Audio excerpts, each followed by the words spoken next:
Bapak Ibu yang terkasih di dalam Tuhan. Bagaimana keadaan Bapak Ibu hari ini? Saya berharap semua di dalam keadaan baik, di dalam perlindungan Tuhan. Bapak Ibu yang terkasih, hari ini hari pertama saya datang ke gereja sejak hampir 1,5 bulan yang lalu. Kita dianjurkan untuk beribadah di rumah. Rasa rindu, haru bercampur jadi satu. Namun saya bersyukur hari ini Tuhan masih memberikan kesempatan kepada saya untuk boleh melayani Tuhan. Dan saya percaya Bapak Ibu juga merasakan hal yang sama, rindu beribadah bersama di gereja. Namun tetap semangat, kita tetap bisa beribadah bersama keluarga walaupun di rumah. Kiranya hati kita saat ini terarah kepada Tuhan untuk mendengar dan merespon panggilannya. Hai segala bangsa, bertepuk tanganlah, elu-elukanlah Allah dengan sorak-sorai, sebab Tuhan yang maha tinggi adalah dahsyat, Raja yang besar atas seluruh bumi. Bermazmurlah bagi Allah, bermazmurlah, bermazmurlah bagi Raja kita, bermazmurlah. Marilah Bapak Ibu yang terkasih di dalam Tuhan, kita mau menenangkan hati dan pikiran kita untuk senantiasa boleh terarah kepada Kristus.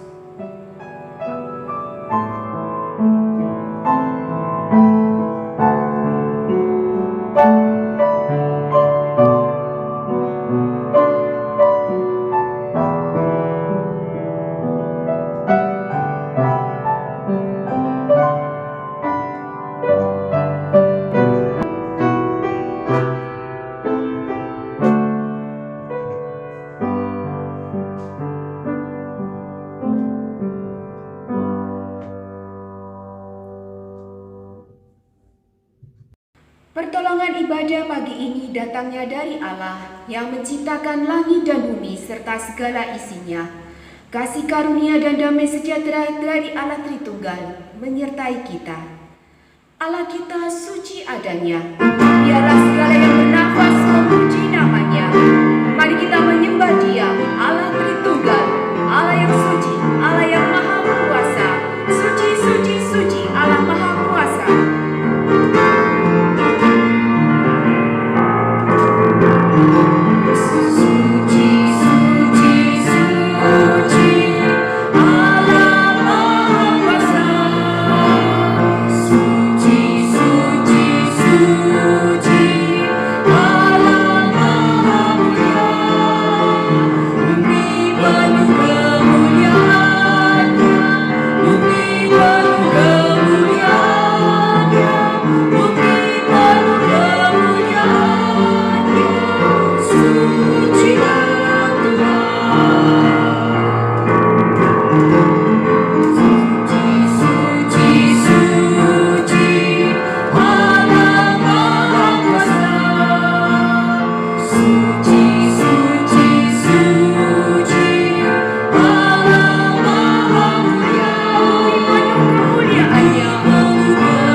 Percaya kepadamu, sebab tidak kau tinggalkan orang yang mencari Engkau ya Tuhan. Mazmur pasal 9 ayat yang ke-11. Bapak Ibu yang terkasih, di saat kita merasa sudah tidak mampu, kala beban berat menindih hidup kita, ketika dosa membelenggu hidup kita, marilah kita datang kepada Yesus. Tuhan, aku mau berserah kepada Engkau, karena kasih dan kuasa-Mu menyelamatkanku. Berserah kepada Yesus dengan segala milikku, selalu bersandar dan cinta dalam sepanjang hidupku. Aku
Mari Bapak Ibu Saudaraku yang terkasih, dengan segala kerendahan hati kita mau datang kepada Yesus. Kita yang lemah, kita yang penuh dengan dosa. Dengan pikiran, perkataan, keinginan dan perbuatan kita sudah mendukakan hati sesama. Namun terlebih kita sudah mendukakan hati Bapa. Kejahatan kami telah mengaburkan wajah Tuhan dalam diri kami, sehingga orang tidak lagi mengenali kami sebagai murid Kristus. Ampunilah kami ya Tuhan, dan tolonglah kami untuk kami bisa memancarkan kasih Tuhan, sehingga kemuliaan Tuhan nyata di dalam hidup kami. Di dalam nama Tuhan Yesus. Amin. Berbahagialah orang yang diampuni pelanggarannya, yang dosanya ditutupi.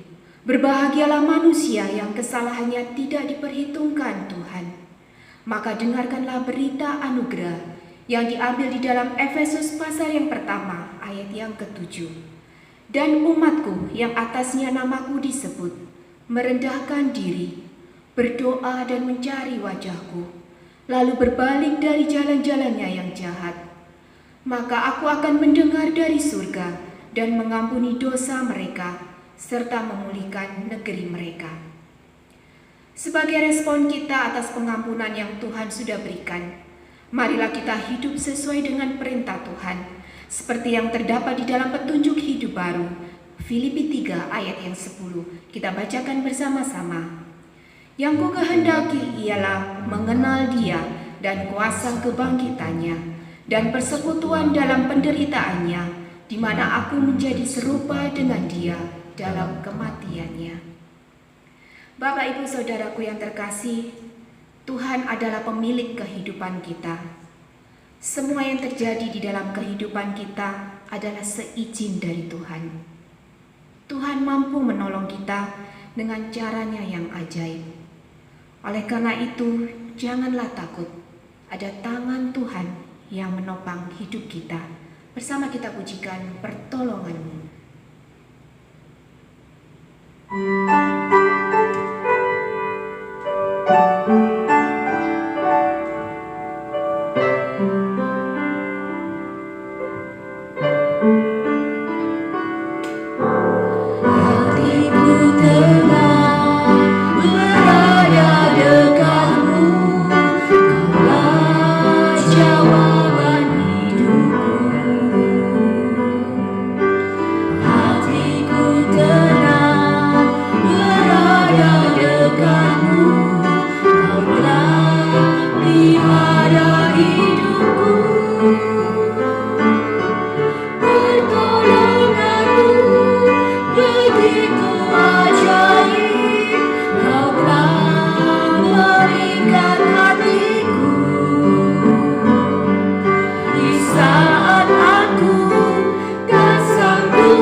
Di saat aku tak sanggup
sepanjang masa, kita akan mengikrarkan pengakuan iman rasuli.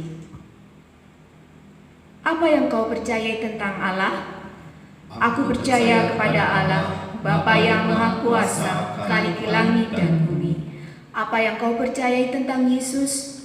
Aku percaya kepada Yesus Kristus, anaknya yang tunggal Tuhan kita, yang dikandung dari Roh Kudus, lahir dari anak darah Maria, yang menderita sengsara di bawah pemerintahan Pontius Pilatus, disalibkan, mati dan dikuburkan, turun ke dalam kerajaan maut.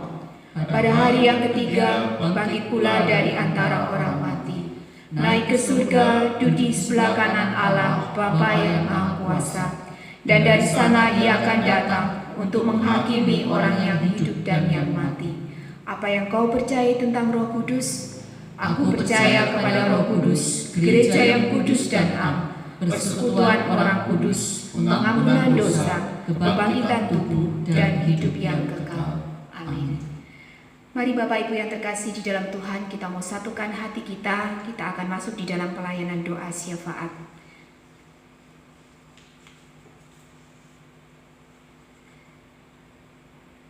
Bapa yang sungguh baik, saat ini kami datang kepada Engkau. Dengan segala kerendahan hati, kami mau berdoa. Secara khusus ya Tuhan, bagi keadaan bangsa kami saat ini. Engkau memberikan izin kepada bangsa kami untuk mengalami pencobaan ini, di mana beberapa bulan ini bangsa kami harus berhadapan dengan virus corona. Tuhan, ajar kami untuk boleh melihat kebaikan Tuhan di dalam setiap yang terjadi di dalam kehidupan kami. Kami berdoa bagi bangsa kami, bagi masyarakat dari kalangan bawah hingga kalangan yang atas yang saat ini terdampak akan COVID-19. Bagi mereka yang saat ini sedang sakit, Tuhan jamah, Tuhan memberikan pemulihan bagi mereka. Bagi mereka yang saat ini ya Tuhan harus dirumahkan dari pekerjaan mereka, Tuhan, kami percaya bahwa pemeliharaan-Mu begitu sempurna bagi setiap umat-Mu. Ajar kami untuk tetap kami boleh berdoa, kami tetap boleh berusaha. Kami juga berdoa ya Tuhan, bagi dunia usaha di negara kami. Mungkin banyak perusahaan, bidang usaha yang harus gulung tikar karena virus ini. Tuhan, kami percaya Engkau tidak tinggal diam. Kami berdoa, kami berharap Engkau mau memulihkan keadaan ini ya Tuhan. Apa yang terjadi di dalam bangsa kami, di dunia ini saat ini, kami percaya Engkau mengetahuinya ya Tuhan, dan Engkau peduli. Bapa di surga, kami berdoa bagi tim medis. Tuhan memberikan kepada mereka hati yang penuh dengan kesabaran untuk merawat para pasien. Tuhan memberikan kepada mereka kesehatan yang baik. Kami juga berdoa ya Tuhan bagi setiap peralatan yang dibutuhkan. Tuhan juga yang mau memakai untuk melindungi daripada para tim medis.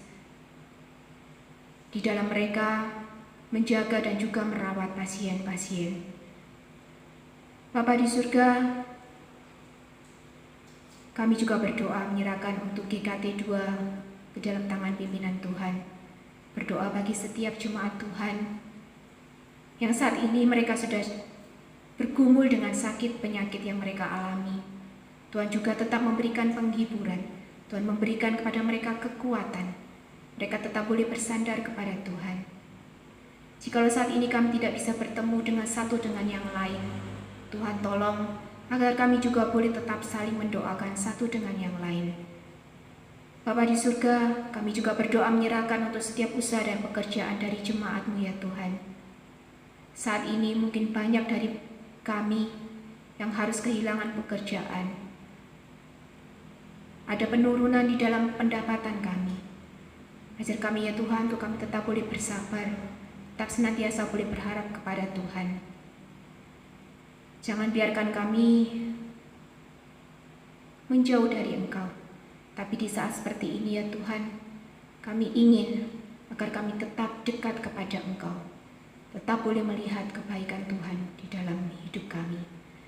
Terima kasih ya Tuhan. Kami menyerahkan setiap jemaat-Mu ke dalam tangan pimpinan Tuhan. Engkau yang melawat mereka satu persatu. Terima kasih ya Tuhan. Kami menyerahkan setiap doa kami di dalam nama Tuhan Yesus Kristus. Amin. Bapak Ibu yang terkasih, seringkali kita tidak mengerti rencana Tuhan di dalam kehidupan kita. Seringkali kita bertanya-tanya, mengapa beban berat harus menimpa hidup kita? Namun, bersabarlah, kita akan melihat pelangi kasih Tuhan. Jika di dalam perjanjian lama, khususnya ketika Bapak Ibu membaca kisah Nuh, di situ Tuhan memberikan tanda berupa pelangi. Pelangi adalah tanda perjanjian Allah bagi umatnya, bahwa sekali-kali Dia tidak akan meninggalkan ciptaannya. Mari kita belajar percaya bahwa janji Tuhan akan terpenuhi di dalam kehidupan kita, bahwa rancangan Tuhan adalah rancangan damai sejahtera. Bersama kita akan mujikan pelangi kasih-Nya yang akan mengantar kita di dalam perenungan firman Tuhan yang pagi ini akan disampaikan oleh Pendeta Kuswardani.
Mari kita berdoa.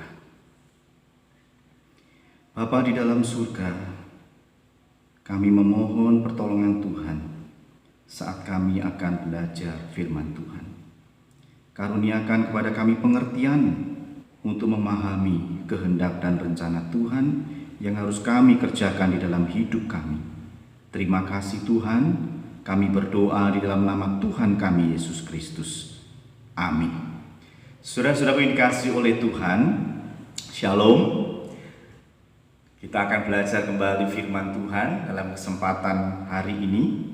Mari kita membaca bagian firman Tuhan di dalam Injil Yohanes pasal yang ke-20, ayatnya yang ke-19 sampai ayat yang ke-29. Injil Yohanes 20 ayat 19 sampai ayat yang ke-29.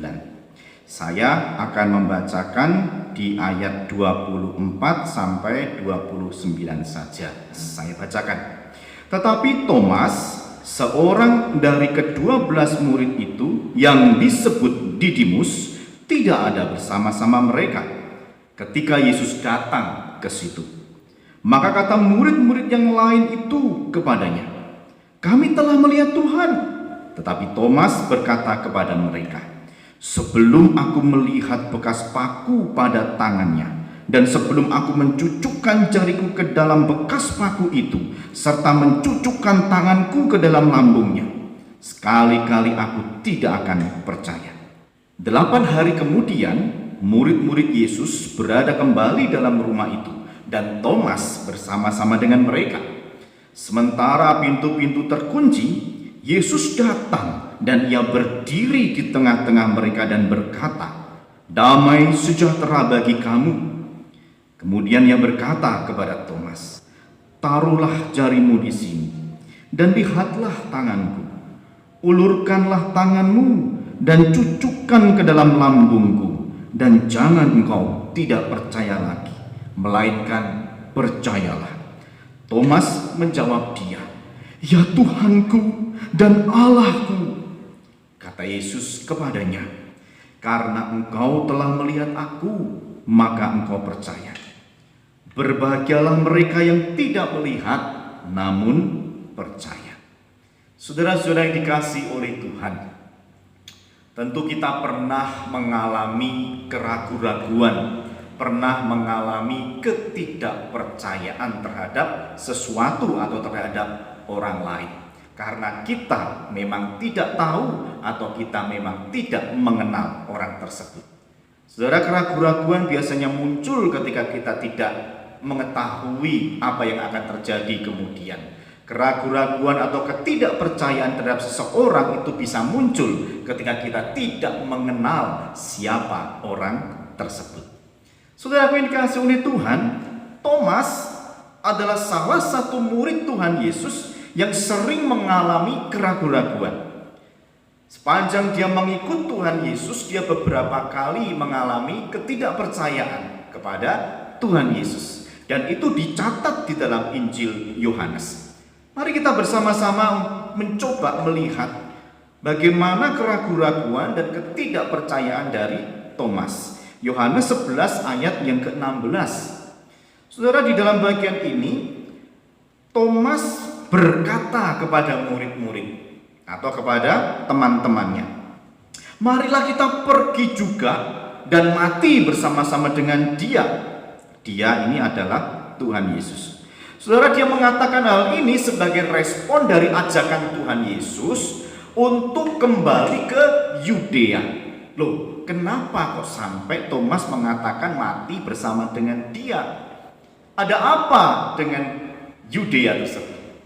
Saudara, beberapa waktu sebelumnya Yesus dan murid-murid ini hampir saja menjadi korban pelemparan batu dari orang-orang yang membenci Tuhan Yesus dan murid-muridnya yang ada di Yudea.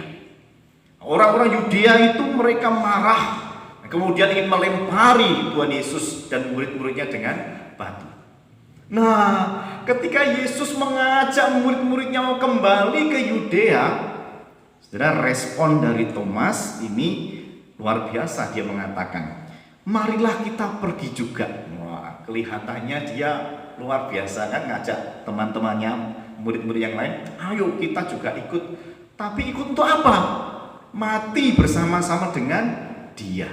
Saudara, secara tidak langsung kita bisa melihat bahwa Thomas ini seolah-olah ingin mengejek Tuhan Yesus. Kalau dia tidak ikut, nanti dikatakan sebagai murid yang tidak taat. Tapi kalau ikut, waduh, ini namanya cari mati atau bunuh diri. Sudah, dia mengatakan, "Ayolah, mari kita pergi juga bersama-sama dengan Dia." Untuk apa? Untuk mati bersama-sama dengan Tuhan Yesus. Saudara, Thomas tidak mengerti, Thomas tidak mengenali rencana Tuhan di balik semuanya itu. Tuhan Yesus memang mengulur waktu supaya Lazarus mati. Dan ketika Lazarus mati, maka Yesus bisa mengadakan mujizat kebangkitan bagi Lazarus. Dan lebih daripada itu membuat orang-orang di Yudea percaya kepada Tuhan Yesus. Tapi Thomas tidak sampai ke situ pemikirannya. Karena dia tidak mengenal siapa Tuhan Yesus. Baginya kalau kembali ke Yudea itu namanya cari mati. Saudara yang kasih oleh Tuhan, yang kedua, Thomas mengalami keraguan-raguan di dalam Yohanes 14 ayat 1 sampai dengan ayat yang ke-7. Di situ, di dalam perjamuan malam terakhir, Tuhan Yesus berbicara mengenai dirinya yang akan pergi ke rumah Bapa. Lalu Thomas menimpali dengan berkata, "Tuhan, kami tidak tahu kemana Engkau pergi. Jadi bagaimana kami tahu jalan ke situ?" Lalu kemudian Tuhan Yesus menjawab, "Sekiranya kamu mengenal Aku, pasti kamu juga mengenal Bapakku. Sekarang ini kamu mengenal Dia, dan kamu telah melihat Dia." Saudara, pertanyaan Thomas sebenarnya menunjukkan bahwa dia memang belum mengenal Tuhan Yesus dengan benar. Dia mungkin hanya sekedar tahu bahwa Yesus adalah guru yang bijaksana, yang mengajarkan tentang hal-hal yang bijaksana. Bahkan dia juga mengalami melihat bahwa Yesus adalah orang yang berkuasa, bisa menyembuhkan, bisa membangkitkan, dan lain sebagainya. Tetapi dia tidak mengenali siapa sesungguhnya Yesus itu yang adalah gurunya, dan apa misinya ke dalam dunia ini, berasal dari mana dan akan kembali kemana, dia sama sekali tidak mengenalinya. Lalu keraguan-raguan atau ketidakpercayaan yang ketiga, Bapak Ibu Saudara, terlihat di dalam Yohanes 20 ayat 24 sampai 28. Thomas tidak percaya jika Tuhan Yesus bangkit dan menampakkan diri kepada murid-muridnya. Padahal dia sudah mendengar 2 kali ada pernyataan mengenai kebangkitan Tuhan Yesus. Yang pertama, dia mendengar dari Maria Magdalena. Yang kedua, dia mendengar dari murid-murid yang lain atau teman-temannya. Tapi saudara, 2 fakta ini yang hanya dia dengar tidak serta-merta membuatnya langsung percaya kepada kebangkitan Tuhan Yesus. Dia tetap tidak percaya. Dia tetap meragukan tentang kebangkitan Tuhan Yesus karena dia memang tidak mengenali Tuhan Yesus dengan baik. Saudara, mungkin kita bisa mengatakan, ya, reaksi Thomas seperti ini, respon Thomas seperti ini hal yang wajar. Kenapa, saudara? Kok bisa saya katakan wajar? Saudara tahu bahwa Maria Magdalena itu berjumpa dengan Tuhan Yesus, maka dia percaya, betul enggak? Lalu murid-murid, 10 murid-murid itu berjumpa dengan Yesus enggak? Ya, Tuhan Yesus datang di tengah-tengah mereka dalam ruangan yang terkunci rapat. Maka murid-murid juga percaya. Tapi Thomas sama sekali belum berjumpa dengan Tuhan Yesus. Maka saya katakan wajar bagi Thomas kalau dia tidak percaya bahwa Yesus bangkit. Karena dia belum melihat sendiri bahwa Yesus itu ada dan bangkit, hidup dan di hadapannya langsung. Tapi saudara, pernyataannya mengenai ketidakpercayaan ini jelas sebenarnya menunjukkan bahwa dia adalah orang yang belum mengenal Tuhan Yesus. Sudah perhatikan. Dia berkata, "Sebelum aku melihat bekas paku pada tangannya, dan sebelum aku mencucukkan jariku ke dalam bekas paku itu, dan mencucukkan tanganku ke dalam lambungnya, sekali-kali aku tidak akan percaya."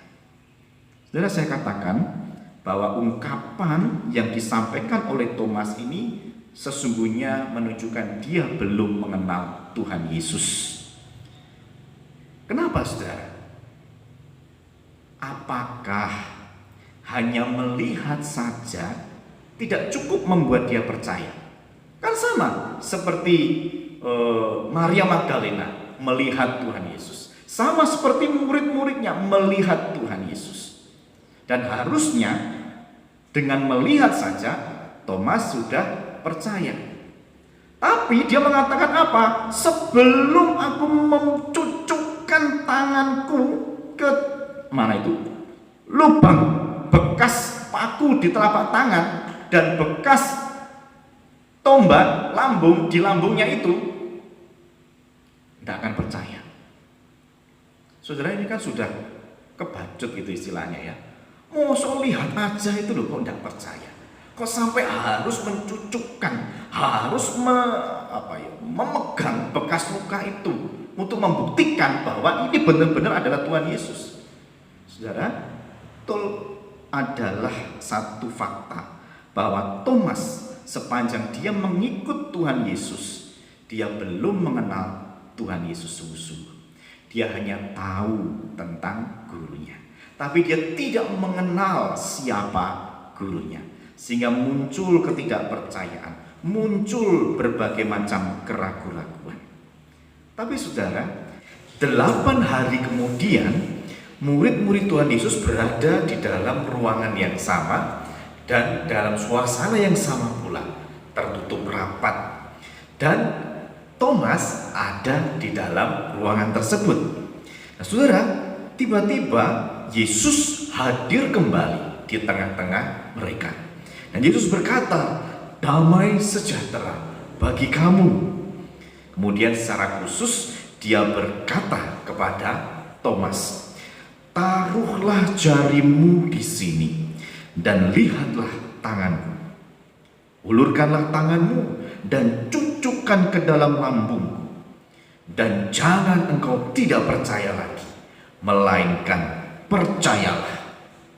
Lalu Bapak Ibu Saudara, Thomas langsung menjawab, ya Tuhanku dan Allahku. Saudara, Tuhan Yesus hadir dan menegur Thomas atas ketidakpercayaan kepada Tuhan. Saat itu juga Thomas langsung tersungkur dan Thomas akhirnya percaya kepada kebangkitan dari Tuhan Yesus setelah melihat sendiri dengan mata kepalanya. Saudara yang dikasihi oleh Tuhan, ungkapan yang dia sampaikan adalah ya Tuhanku, ya Allahku. Ini adalah ungkapan iman dan pengenalannya terhadap Tuhan Yesus. Dia mengenali bahwa yang hadir di hadapannya pada waktu itu adalah Tuhan, adalah Allah, bukan sekedar guru yang selama ini dia kenal. Kalimat ini Bapak Ibu Saudara, dia ucapkan sebagai sebuah pengakuan bahwa Yesus yang adalah gurunya itu merupakan Tuhan, merupakan Allah. Tapi saudara, ada beberapa yang berpendapat bahwa ungkapan Tuhanku dan Allahku ini adalah sekedar ungkapan kekagetannya si Thomas, keterkejutannya si Thomas ketika melihat ada Tuhan Yesus di hadapannya. Jadi mungkin dia kaget lalu mengucapkan ya Tuhan, ya Allahku gitu ya. Ya sama seperti kalau kita melihat sesuatu yang aneh atau yang tidak seperti biasanya, lalu kita mengatakan OMG gitu ya, atau oh my God, ya Tuhan. Nah, ungkapan seperti itu.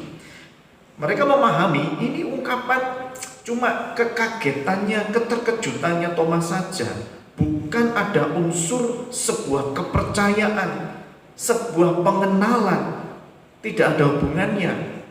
Tetapi Bapak Ibu Saudara yang kasih oleh Tuhan, jika kita melihat tradisi dan budaya orang-orang Yahudi pada waktu itu, bahkan mungkin pada saat ini juga masih berlaku, bahwa ungkapan kepercayaan dan penegasan Thomas pada waktu itu terhadap Tuhan Yesus itu adalah ungkapan yang sesungguhnya, sebuah pengenalan yang sesungguhnya terhadap Tuhan Yesus. Sudah ingat bahwa di dalam hukum yang ketiga, dalam hukum Taurat disebutkan di situ adalah jangan menyebut nama Tuhan Allahmu dengan sembarangan. Sebab Tuhan akan memandang bersalah orang yang menyebut namanya sembarangan. Maka saudara, dalam asumsi saya, tidak mungkin Thomas itu yang adalah seorang Yahudi, dibesarkan dan juga dididik dengan Tauratnya Musa, berani-beraninya menyebut nama Tuhan Allah dengan sembarangan. Ketika melihat Yesus hadir, tiba-tiba dia terkejut dan mengatakan, "Ya Tuhan," atau "Ya Allahku," seperti latah begitu ya. Saudara, pengakuan Thomas ini adalah pernyataan bahwa Yesus adalah Tuhan, bahwa Yesus adalah Allah. Jelas sekali tidak ada keraguan-raguan lagi di dalam diri Thomas. Kenapa? Karena dia sudah kenal, dia sudah mengenal siapa Yesus yang ada di hadapannya itu. Bukan sekedar gurunya, tapi adalah Tuhan, adalah Allah bagi dirinya. Nah saudara, Thomas ini adalah murid pertama yang menyebut Yesus sebagai Tuhan dan Allah. Ini adalah sebuah pengakuan yang sangat penting yang dicatat di dalam Alkitab. Sebab Tuhan Yesus bukan sekedar guru, bukan sekedar orang bijaksana, bukan sekedar manusia biasa, tetapi diberikan kekuasaan atau karunia atau power yang luar biasa sehingga bisa mengadakan mujizat. Bukan. Thomas mengenal Yesus adalah Tuhannya dan Yesus adalah Allah. Saudara, ketidakmengenalan yang mengakibatkan keraguan-raguan itu telah berubah menjadi kepercayaan. Dan itu lahir dari mana? Dari pengenalannya terhadap Tuhan Yesus dengan benar.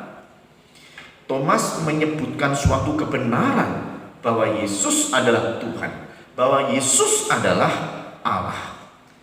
Thomas yang pada awalnya ragu-ragu, yang awalnya tidak percaya, yang awalnya tidak mengenal dengan benar Tuhan Yesus, hari itu membuat sebuah pengakuan yang sangat luar biasa, pengakuan terbesar yang dicatat di dalam Alkitab. Lalu Tuhan Yesus menjawab, Bapak Ibu Saudara, "Karena kamu telah melihat Aku, maka kamu percaya. Berbahagialah mereka yang tidak melihat tetapi percaya." Saudara, perhatikan, karena kamu telah melihat Aku, maka kamu percaya. Dalam hal ini pun Tuhan Yesus mengakui jika Thomas itu percaya sungguh-sungguh kepada Yesus, dan Yesus tidak meragukan apa yang Thomas ungkapkan, "Ya Allahku, ya Tuhanku" itu. Jadi Tuhan Yesus sendiri mengakui bahwa Thomas sekarang sudah mulai mengenal Tuhan Yesus, sekalipun harus melalui pembuktian. Ya, harus melihat sendiri tangan yang berlubang, lambung yang berlubang. Dan sesudah mengenal dan percaya sungguh kepada Tuhan, Bapak Ibu, kalau kita membaca perjalanan hidup Thomas setelah itu, dia diutus dan kemudian dia menjadi rasul dan menginjil sampai ke Babilonia atau Irak dan sekitarnya, bahkan sampai ke India. Untuk apa? Untuk menceritakan tentang sukacitanya mengenal Tuhan Yesus, menceritakan bagaimana dia mengenali Tuhan Yesus dan mengalami perubahan hidup yang luar biasa di dalam Yesus, mengalami jaminan keselamatan di dalam Tuhan Yesus. Saudara, bagi Thomas mungkin dia merasa, tidak mengapa aku dikatakan percaya karena melihat, gak masalah. Yang terpenting apa? Perjumpaannya dengan Tuhan Yesus itu telah mengubah pemikirannya sebelumnya. Yang awalnya meragukan Tuhan, sekarang sudah berubah dengan mempercayai Tuhan karena pengenalannya yang benar terhadap Tuhan. Perjumpaannya secara pribadi itu telah membangun pengenalannya yang benar terhadap Tuhan Yesus. Saudara yang kasih oleh Tuhan, Thomas berbicara kepada orang-orang yang saat ini ragu-ragu karena tidak mengenal Tuhan Yesus dengan benar. Thomas mungkin juga berbicara kepada kita, kepada saya, kepada Bapak Ibu Saudara, yang selama ini mungkin mengharap-harapkan, yang mungkin memimpi-mimpikan, mengangan-angankan sesuatu, tetapi hancur karena keadaan. Saudara, Thomas si ragu-ragu ini telah menceritakan kisah hidupnya kepada kita. Kisah bagaimana Yesus telah merasuk dalam hidupnya dan mengubah hidupnya, mengubah jalan hidupnya menjadi seorang yang luar biasa dipakai oleh Tuhan. Thomas telah menceritakan kepada kita tentang ketakutan-ketakutannya, tentang keraguan-raguannya. Namun dia juga menceritakan imannya yang benar terhadap Tuhan Yesus. Bapak Ibu Saudara yang kasih oleh Tuhan, karena tidak mengenal seseorang, maka bisa jadi kita tidak mudah untuk mempercayai orang tersebut. Saudara, ada seorang anak kecil yang hendak menyeberang jalan. Pada waktu itu jalanan sangat ramai, dan dia takut, dia tidak berani untuk menyeberang, karena kalau menyeberang bisa berbahaya bagi dirinya. Ada seorang kakek yang menawarkan bantuannya untuk menyeberang sampai ke seberang jalan, tapi dia menolaknya. Kemudian datang seorang ibu yang merasa kasihan dengan anaknya yang dari tadi hanya berdiri di pinggir jalan itu. Dia menawarkan bantuan, "Mari nak, ibu antar sampai ke seberang." Tapi sang anak ini tidak mau. Lalu ada seorang pemuda yang gagah kemudian menawarkan bantuan, tapi sang anak tetap saja tidak mau. Lalu datanglah seorang pria yang tanpa bicara langsung mengulurkan tangannya dan disambut oleh anak tersebut dengan menggandeng tangannya erat-erat, dan mereka berdua berjalan menyeberangi jalan tersebut. Saudara, sesampai di pinggir jalan itu, sang anak berkata, "Pak, untuk Papa datang. Kalau tidak, aku mungkin tidak bisa menyeberang, aku mungkin tidak bisa pulang." Saudara, sang anak ini tidak mempercayai siapapun yang memberikan bantuan kepada dia. Tetapi ketika ada seorang pria yang adalah ayahnya, dia langsung menyambut tangan ayahnya itu. Dia mempercayakan dirinya. Dia menyandarkan hidupnya kepada ayahnya. Dia percaya bahwa ayahnya akan mengantar dia sampai ke seberang dengan baik-baik saja. Bahkan mengantarnya sampai di rumah dalam keadaan selamat. Kenapa demikian? Karena sang anak ini mengenal bapaknya. Sang bapak ini tidak mungkin akan mencelakakan anaknya. Saudara yang dikasihi oleh Tuhan, apakah ini yang sering terjadi di dalam hidup kita? Kita tidak mempercayakan hidup kita kepada Tuhan. Kita tidak mau, kita tidak bisa, kita tidak dapat mempercayakan hidup kita sepenuhnya kepada Tuhan. Sebab apa? Sebab kita tidak mengenal Tuhan dengan benar. Kita hanya tahu tentang Tuhan mungkin dari cerita waktu sekolah minggu masa kita anak-anak. Kita mungkin tahu tentang Tuhan dari mana? Dari para pendeta yang menyampaikan firman Tuhan.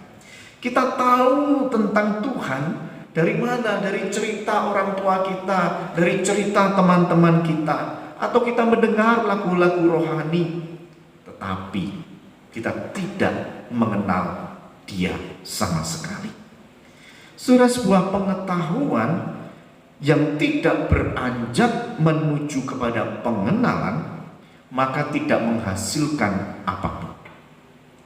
Pengetahuan kita kepada Tuhan tetapi tidak beranjak kepada sebuah pengenalan yang benar, maka hasilnya adalah iman seperti Thomas itu, yang penuh dengan keraguan-raguan dan ketidakpercayaan. Pengetahuan tentang Yesus itu harus berjalan melangkah maju menuju kepada pengenalan secara pribadi, pengenalan yang dalam tentang Tuhan Yesus. Bukan dari kata orang lain, bukan dari baca buku, tetapi dari mana? Tuhan sendiri yang menyatakan dirinya kepada kita, yang menjumpai kita melalui firman ataupun juga melalui pengalaman hidup kita. Saudara, mengenal Kristus menurut apa yang orang lain katakan itu tentu tidak sama dengan mengenal Kristus dari perjumpaan pribadi kita dengan Dia. Pengenalan pribadi melibatkan bukan hanya pikiran, tapi juga emosi dan juga rohani kita, yang kemudian akan melahirkan satu tindakan iman yang nyata.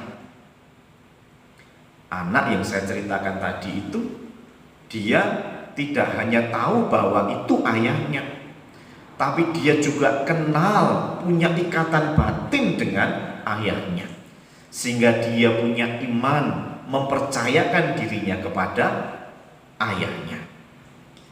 Mengenal Allah bukan hanya mempunyai pengetahuan secara intelektual tentang Tuhan, melainkan mempunyai hubungan pribadi, relasi yang begitu dekat, relasi yang begitu intim dengan Tuhan Yesus.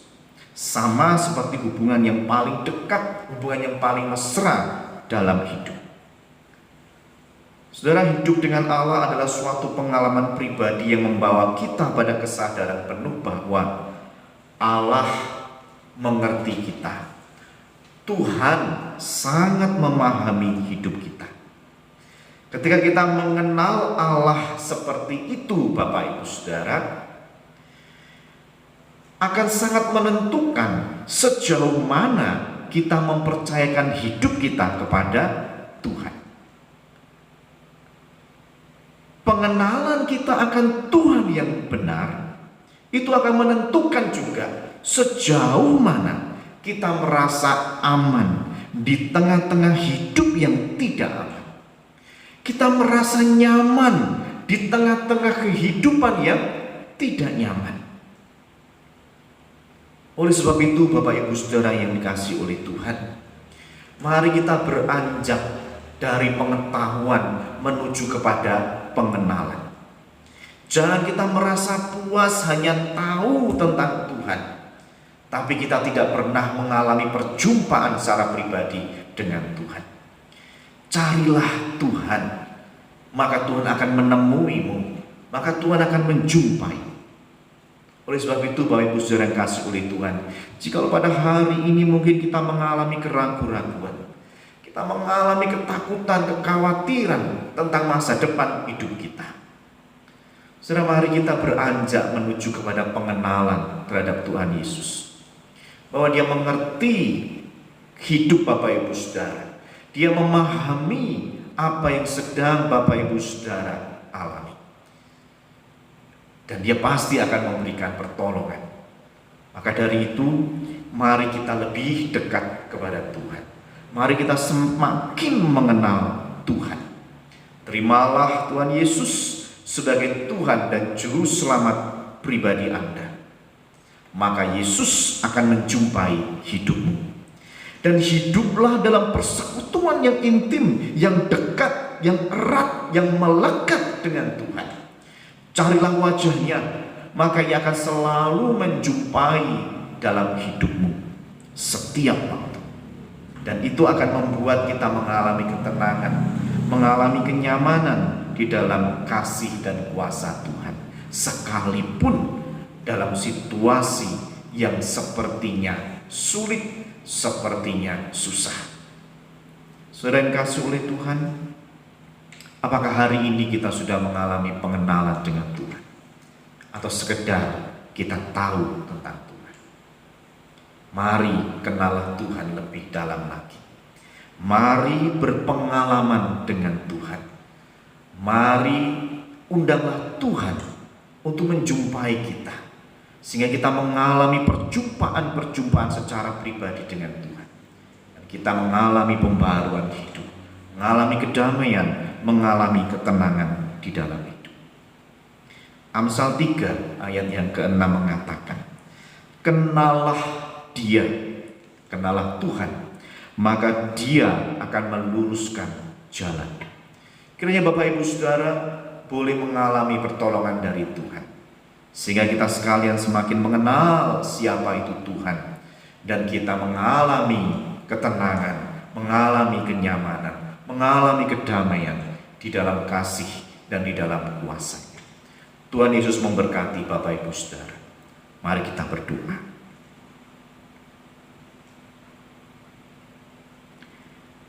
Tuhan, terima kasih karena kami boleh mengenal Engkau, di mana Engkau telah menyatakan diri-Mu melalui Kristus Yesus. Tolong kami Tuhan untuk semakin hari memiliki rasa haus untuk mengenal Tuhan Yesus. Karena kami tahu, kami sadar bahwa pengenalan kami terhadap Tuhan belumlah dalam, sehingga kami masih mengalami kekhawatiran, mengalami ketakutan, mengalami keraguan-raguan. Tolong kami ya Tuhan, supaya kami semakin rindu untuk mengenal Engkau, mengalami perjumpaan demi perjumpaan di dalam Engkau. Terima kasih ya Tuhan, ajarlah kami untuk tetap percaya bahwa Engkau menguasai hidup kami, dan Engkau yang memimpin langkah hidup kami. Terima kasih ya Tuhan. Kami berdoa, kami mengucap syukur di dalam nama Tuhan Yesus. Amin. Jemaat yang dikasihi oleh Tuhan, mari kita akan mengakhiri rangkaian ibadah pada pagi hari ini. Kita naikkan puji hormat kemuliaan bagi Allah Tritunggal.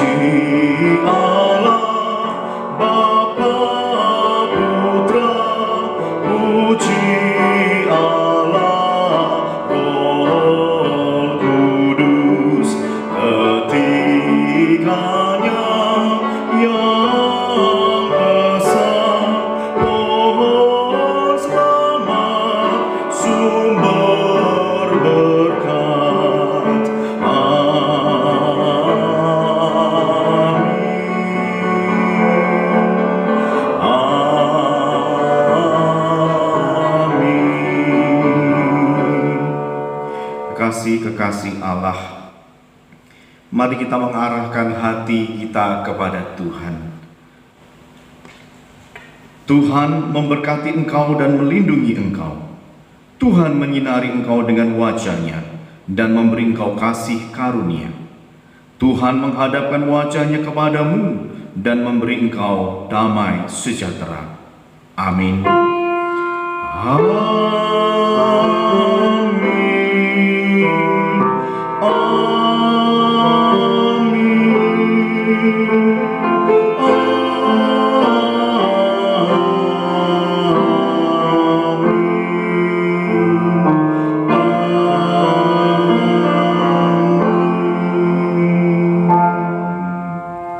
Silakan mengambil saat teduh. Ibadah selesai. Selamat hari Minggu.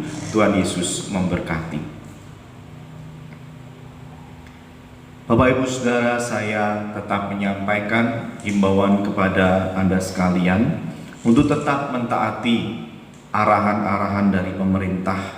Mari kita menunjukkan kesaksian hidup kita sebagai seorang Kristen, sebagai seorang murid Kristus yang berupaya memutus penyebaran virus corona dengan tetap mentaati apa yang sudah menjadi anjuran atau himbauan pemerintah, dan tetaplah mendukung pekerjaan Tuhan di dalam GKT 2 melalui persembahan, baik melalui rekening BCA yang sudah dipersiapkan ataupun juga Bapak Ibu Saudara mengumpulkan secara mandiri.